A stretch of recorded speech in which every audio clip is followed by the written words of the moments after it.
Film की शुरुआत होती है मैक्स मैगरा से, जो अपनी घर की छत पर बैठा हुआ है।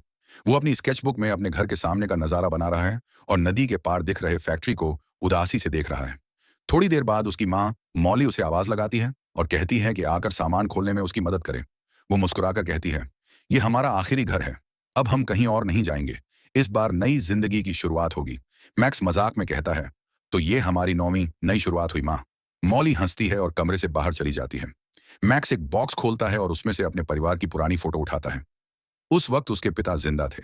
वो तस्वीर को प्यार से देखता है। मॉली फिर कमरे में आती है। मैक्स उससे पूछता है, पापा की मौत उस फैक्ट्री में हुई थी ना, जो हमारे घर के सामने है? मॉली की आंखें भर आती हैं और धीरे से कहती हैं, हाँ बेटा। अचानक एक झटके जैसी बिजली की चमक होती है और घर की लाइट और टीवी कुछ पल के लिए बंद हो जाते हैं। मॉली कमरे से चली जाती है।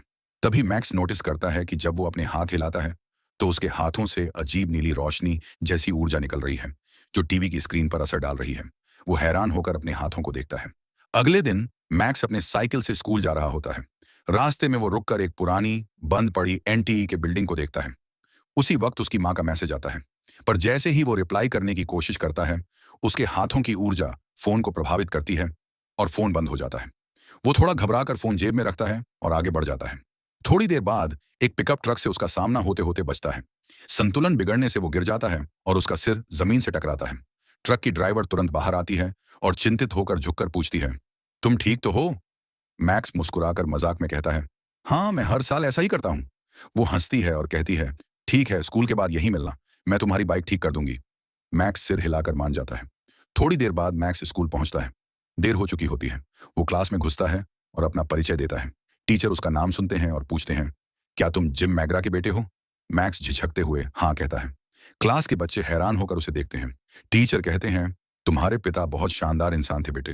क्लास के बाद मैक्स दीवार पर लगी एक अखबार की कटिंग देखता है, जिसमें लिखा होता है, hall of science dedicated to Jim McGrath. Max अखबार के उस टुकड़े को गुस्से और दर्द में देखकर मुठ्ठियां भींच लेता है। उसे नहीं पता होता कि उसकी ये ऊर्जा किसी चीज को ट्रिगर कर देती है। स्कूल के बाद वही लड़की, ट्रक ड्राइवर सोफिया, मैक्स को अपने घर ले जाती है ताकि उसकी साइकिल ठीक कर सके। वो साथ में बाइक पर काम करते हैं। मैक्स उसे थैंक यू कहता है और उसकी तरफ ध्यान से देखता है। तभी अचानक पास रखा रेडियो अपने आप चालू हो जाता है। मैक्स घबरा जाता है और जल्दी से वहां से चला जाता है। शाम को घर पर एक मेहमान आता है, माइल्स, जो उसके पिता का पुराना साथी था। वो मॉली और मैक्स के साथ डिनर करता है। बातों में मॉली बताती है कि माइल्स ने ही उन्हें वापस कॉपर कैनियन में शिफ्ट होने के लिए मनाया। माइल्स बताता है कि अब वो एनटीई के में काम करता है और वही इसे चलाता है। वो कहता है, मैं उस रात वहां था जब तुम्हारे पिता का हादसा हुआ। मैंने उन्हें बचाने की कोशिश की थी। मैक्स चुपचाप सुनता रहता है। उसी समय एनटीई के बिल्डिंग में एक प्रयोगशाला के अंदर एक सब्जेक्ट पानी के पूल में चमकने लगता है। दो वैज्ञानिक उसकी जांच करने पहुंचते हैं। अचानक पानी हवा में उठकर क्रिस्टल जैसी रचना बना लेता है और उसमें से एक उड़ने वाला रोबोट जैसा जीव निकलता है, जिसका नाम है स्टील। स्टील वैज्ञानिक सिक्योरिटी को बुलाते हैं और कहते हैं कि अगर कंटेनमेंट चैम्बर टूट गया है तो तुरंत कार्रवाई करो। भारी हथियारों से लैस गार्ड्स दौड़ते हुए आते हैं, लेकिन स्टील पहले ही चैम्बर से निकल चुका होता है। वो सभी गार्ड्स को चकमा देकर उड़ता हुआ बिल्डिंग से बाहर निकल जाता है। उधर घर में डिनर के बाद मैक्स बहुत परेशान महसूस कर रहा होता है। अचानक लाइट चली जाती है। वो बेसमेंट में जाकर सर्किट ब्रेकर चालू करता है। वापस आता है तो अपनी माँ और माइल्स को बात करते सुनता है।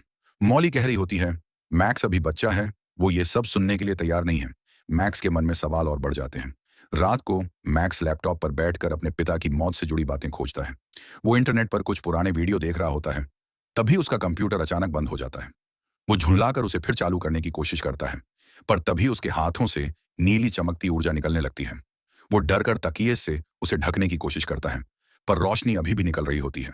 वो धीरे से कहता है, बंद हो जाओ, और चमत्कारिक रूप से वो रोशनी बंद हो जाती है। वो मुस्कुराता है, फिर दोबारा कहता है, चालू हो जाओ, और हाथों से फिर रोशनी निकलती है। अब उसे समझ आता है कि वो इस ऊर्जा को अपने मन से नियंत्रित कर सकता है। लेकिन जैसे ही वो फिर कोशिश करता है, एक बड़ा झटका लगता है और पूरे घर की बिजली चली जाती है। अगले दिन मैक्स अपने घर के पास के जंगल में चला जाता है। वो वहां अपनी नई शक्तियों को आजमाने लगता है।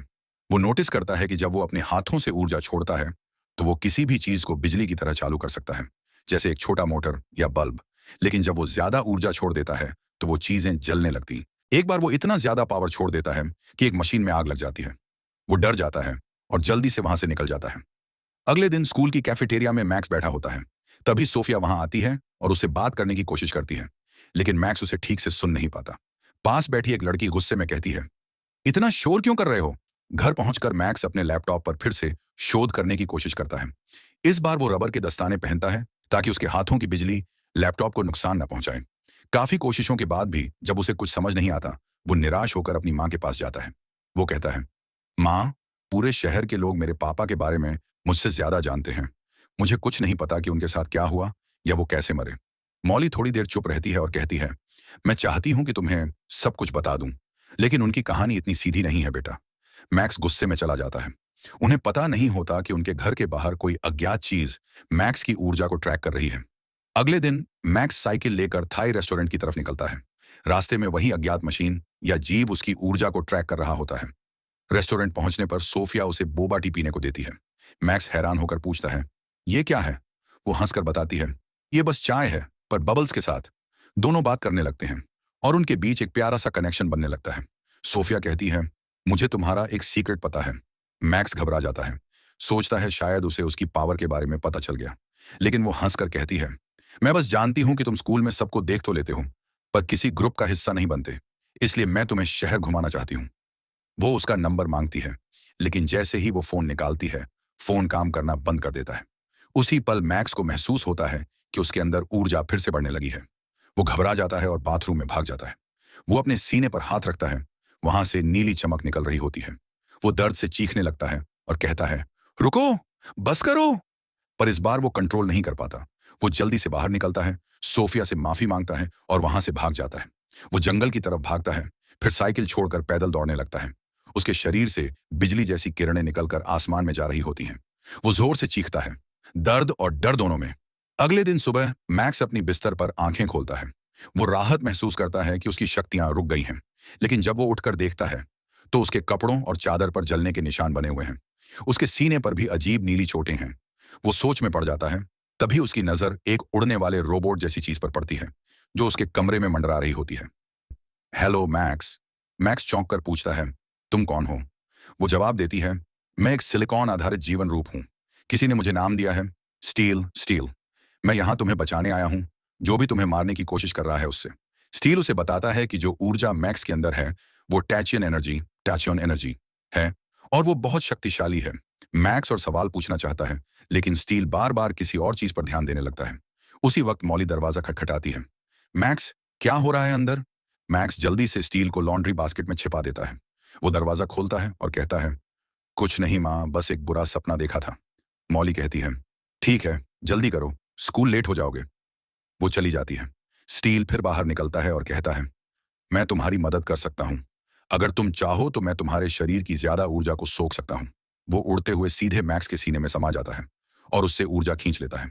बाद में मैक्स और स्टील जंगल में जाते हैं ताकि सब समझ सकें। स्टील कहता है, मैं तुम्हारी अतिरिक्त ऊर्जा से जीता हूँ। अगर मैं ऐसा न करूं तो तुम्हारा शरीर फट सकता है, जैसे उस दिन लगभग हुआ था। अचानक वो देखते हैं कि एक काला एसयूवी जंगल में आता है। उसमें से कुछ हथियारबंद आदमी उतरते हैं। मैक्स कहता है, अगर उन्हें तुम मिल गए तो वो तुम्हें काट फाड़ कर जांचेंगे। आदमी उनकी आवाज सुन लेते हैं। दोनों भागते हैं साइकिल पर। रास्ते में स्टील अपनी यादों की झलक दिखाता है। मैक्स देखता है कि स्टील की नजर से सब कुछ कैसा दिखता है और समझता है कि उन दोनों के बीच एक गहरा लिंक है। वो पूछता है, अल्ट्रा लिंक क्या होता है? स्टील कहता है, वो बहुत खतरनाक होते हैं, पूरे पूरे ग्रह नष्ट कर देते हैं। अगले दिन मैक्स स्कूल पहुंचता है और स्टील को अपने बैग में छिपा लेता है। वो उसे कहता है, कृपया अब एकदम चुप रहना। लेकिन स्टील को चुप रहना नहीं आता। वो लगातार बोलता रहता है, मैक्स, ध्यान दो, ये जगह अजीब है, ये सब क्या कर रहे हैं? वो गलियारे में सोफिया से टकरा जाता है। सोफिया उसे रोक कर कहती है, कल तुम ऐसे ही भाग गए थे, आखिर हुआ क्या था? मैक्स थोड़ा झिझकता है और कहता है, सिर में बहुत तेज दर्द था, इसलिए जाना पड़ा। मैं वादा करता हूं, अगली बार जरूर पूरा टाइम रहूंगा। मैक्स पूछता है, क्या तुम्हें और यादें हैं? शायद उनसे मुझे पता चले कि वो लोग हमारे पीछे क्यों पड़े हैं। स्टील कहता है, हाँ, मुझे याद है। अल्ट्रालिंक्स ने मुझ पर हमला किया था। वो हमेशा मेरे जैसे जीवों के पीछे पड़ते हैं। उनके पास तत्वों को नियंत्रित करने की शक्ति होती है। वे हवा, बिजली, आग सबको मोड़ सकते हैं। मैक्स सोच में पड़ जाता है। मैक्स अभ्यास शुरू करता है। वो ऊंचाई से कूदता है, दीवारों पर दौड़ता है और हैरान होता है कि वो कितना तेज और मजबूत हो गया है। स्टील कहता है, अगर हम पूरी तरह से एक हो जाएं तो तुम्हारे शरीर पर एक आर्मर बनेगा, एक सुपर सूट जैसा। वो दोनों मिलते हैं। और अचानक मैक्स एक चमकदार टर्बो आर्मर में ढक जाता है। अब वो उड़ सकता है, दीवारें तोड़ सकता है और चीजों को दूर से नियंत्रित कर सकता है। मैक्स की आंखों के सामने कुछ दृश्य आते हैं। वो अपने पिता जिम मैगरा को देखता है।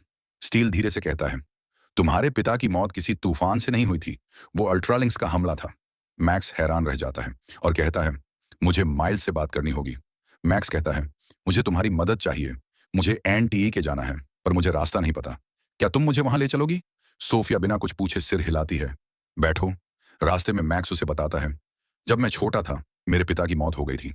इस शहर में लौटकर मुझे सब कुछ फिर से याद आ रहा है और शायद मैं अब सच्चाई जानना चाहता हूँ। सोफिया उसे देखती है। दोनों के बीच एक भरोसे का रिश्ता बनता है। मैक्स मुस्कुराकर कहता है, अगली बार हम सच में घूमने चलेंगे। वो एनटीई के पहुंचते हैं। माइल्स उन्हें दरवाजे पर मिलता है। मैक्स कहता है, मुझे आपसे अकेले में बात करनी है। सोफिया बाहर इंतजार करती है। अंदर मैक्स कहता है, मुझे सच्चाई चाहिए, पापा के साथ क्या हुआ था? माइल्स गहरी सांस लेकर कहता है, तुम्हारे पिता इंसानियत की भलाई के लिए एक ऐसी मशीन बना रहे थे जो ऊर्जा को नियंत्रित कर सके। वो उनका सपना था। रात हो चुकी है। मैक्स दौड़ते हुए घर की ओर बढ़ता है। आसमान में भयंकर तूफान बन रहा होता है। बिजलियां, गरज और हवा का शोर। वो समझ जाता है कि ये कोई साधारण तूफान नहीं, अल्ट्रा लिंक्स आ रहे हैं। वो एक रेलवे ट्रैक के पास शरण लेने की कोशिश करता है। तभी एक महिला की कार बंद हो जाती है। वो दौड़कर उसकी मदद करता है और अपने हाथों से निकली बिजली से इंजन चालू कर देता है। लेकिन ऐसा करने से उसकी स्थिति फिर उजागर हो जाती है। आसमान में बिजली चमकती है और एक विशाल छाया उसके ऊपर उतरती है। वो पास के गैरेज में भागता है, पर अंदर जाते हुए उसके पैर में एक धातु का टुकड़ा घुस जाता है। वो दर्द में गिर पड़ता है। अचानक गैरेज हवा में उड़ जाता है और उसके सामने आता है एक लाल आंखों वाला अल्ट्रालिंक, वही एलियन जिसने उसके पिता को मारा था। वो हमला करता है, लेकिन तभी स्टील आ जाता है और कहता है, मैक्स, अब वक्त है, हम मिलकर लड़ेंगे। वो दोनों जुड़ते हैं। मैक्स पर फिर से आर्मर बनता है और लड़ाई शुरू होती है। भयंकर लड़ाई चलती है। मैक्स अपने टर्बो एनर्जी चार्ज से उस अल्ट्रालिंक को धराशायी कर देता है। लड़ाई के दौरान स्टील की यादें फिर लौटती हैं। मैक्स देखता है कि उसके पिता के साथ स्टील था। वो चौंक कर कहता है, तो तुम थे वहां? तुमने मेरे पिता को धोखा दिया। स्टील कहता है, नहीं, मैंने उनके साथ लड़ाई लड़ी थी। मैंने उन्हें बचाने की कोशिश की थी। मैक्स गुस्से में उससे अलग हो जाता है और अकेले घर की ओर भागता है। घर पहुंचकर वो देखता है कि घर के बाहर आर्मर्ड सैनिकों से घिरा हुआ है। वो भागता है और सोफिया के घर पहुंच जाता है। वो कहता है, मुझे तुम्हारा फोन और ट्रक चाहिए, और अगर हैं तो रबर के ग्लव्स भी। सोफिया हैरान होकर सब दे देती है। मैक्स ड्राइव करते हुए माइल्स से फोन पर बात करता है। माइल्स कहता है, यह सब पहले भी हो चुका है। अल्ट्रालिंक्स तुम्हारे पिता के पीछे थे और अब वो तुम्हारे पीछे हैं। शायद उन्होंने तुम्हारी मां को उसके पुराने लैब में ले लिया है। इसी बीच सोफिया घर पर फोन करती है। मॉली फोन उठाती है। सोफिया बताती है, मैक्स घबराया हुआ आया था, तुम्हारी कार और फोन लेकर भाग गया। मॉली मुस्कुराकर कहती है, सब ठीक है, मैं उसे ढूंढ लूंगी। फोन रखने के बाद वो मुड़ती है और हम देखते हैं कि वही आर्मर्ड सैनिक अब उसके आदेश पर चल रहे हैं। मॉली कहती है, मेरे बेटे को ढूंढो। मैक्स पुराने एनटी के लैब में पहुंचता है। वो देखता है कि स्टील अब बंद पड़ा है। अचानक उनके बीच लिंक के जरिए एक फ्लैशबैक दिखता है, जिस रात उसके पिता की मौत हुई थी। लैब पर अल्ट्रालिंक्स ने हमला किया था। जिम मैगरा ने खुद को उस मशीन से बांधा था जो उसकी ऊर्जा को लड़ाई के लिए उपयोग कर रही थी। पर तभी माइल्स ने धोखा दिया। वो अल्ट्रालिंक्स के साथ मिल गया था। उसने मशीन को उल्टा करके जिम की ऊर्जा को चूसना शुरू कर दिया। जिम ने आखिरी बार स्टील को आदेश दिया, स्लीप मोड में चले जाओ, मैं कोर ओवरलोड कर दूंगा। और वो खुद विस्फोट में मारा गया। अब मैक्स के सामने माइल्स आता है, एक लाल रंग के आर्मर में। वो कहता है, तुम्हारे पिता तो बस एक एलियन थे जो अपनी ऊर्जा को नियंत्रित कर सकते थे। अब तुम्हारी बारी है। वो मैक्स को पकड़कर जबरदस्ती कोर मशीन में जोड़ देता है ताकि उसकी शक्ति निकाल सके। उसी वक्त स्टील जागता है। मैक्स उससे कहता है, माफ करना, मुझे तुम पर शक नहीं करना चाहिए था। वो दोनों मिलते हैं और फिर से टर्बो आर्मर बनता है। लड़ाई शुरू होती है।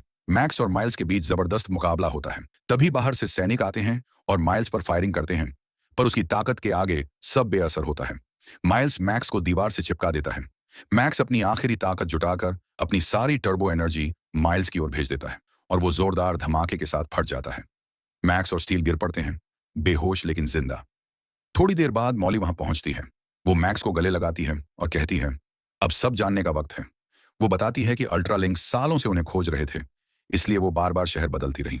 वो उसे एक लॉकेट देती है और कहती है, एक दिन तुम समझ जाओगे ये क्या है। स्टील उस लॉकेट की मदद से आसमान में एक 3D तारों का नक्शा बना देता है। फिर सोफिया आती है और मैक्स शर्माते हुए मुस्कुराता है। दोनों के बीच एक प्यारा पल गुजरता है। फिल्म के आखिरी सीन में मैक्स और स्टील एक साथ उड़ान